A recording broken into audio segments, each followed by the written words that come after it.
Good evening, everyone, and thanks for clicking on WDTV.com. I'm Carrie Galiotis. And I'm Ben Katko. Here's your top stories we've been following here on 5 News. We've learned from mine safety officials more about what happened in 2 separate incidents last night at a couple of mines. And one of the 2 men hurt in those accidents is on life support right now. Now, this video we shot from outside of Consol's Loveridge mine in Fairview. That's where 51-year-old Glenn Cutter Jr. was apparently hit in the head last night with a slate bar. He had to be flown to Ruby by HealthNet. He is still there on life support and is in critical condition. But officials would not tell us the name or condition of the worker who was hurt about half an hour later at the Prime #1 mine in Maysville. Now, we do know that the worker was burned because of an electrical shock.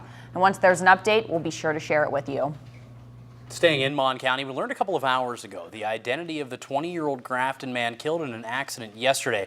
Brad Bolliard was apparently heading home from work on Grafton Road when his car crossed the center line near the Circle K and hit an SUV head-on. Bolliard was pronounced dead on scene, while the people in the SUV had to be taken to a local hospital. They weren't injured that bad. And a Pennsylvania man is in jail right now about 24 hours after he supposedly led police on a high-speed chase from Marion County to the Pennsylvania state line. That chase happened after a report of an armed robbery at the Go Mart in Whitehall. And as it turns out, the suspect may have been responsible for a robbery at the subway on Fairmont Avenue on Sunday night.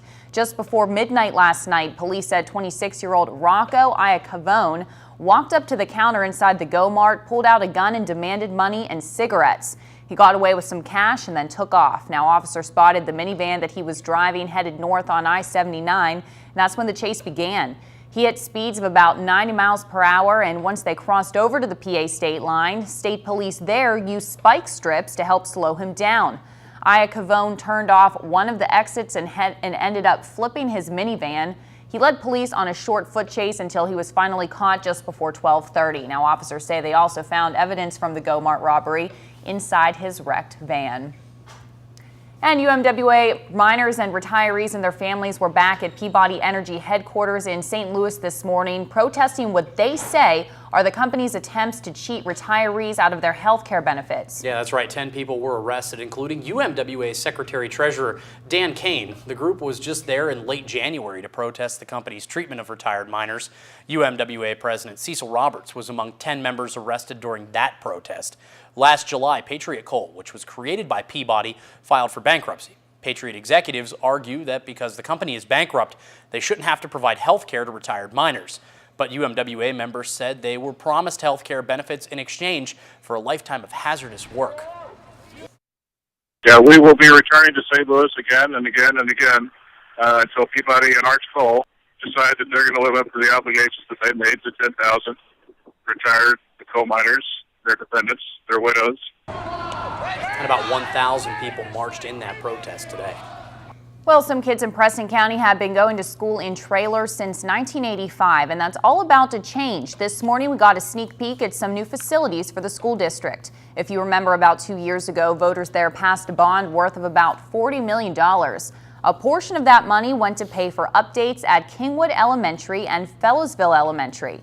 In Kingwood, officials added 5 new classrooms that replaces the trailers where these kids have been learning. I think that's paramount. I think it goes right into the first thing of your priority to educate children is to have them educated in a safe and clean and secure environment.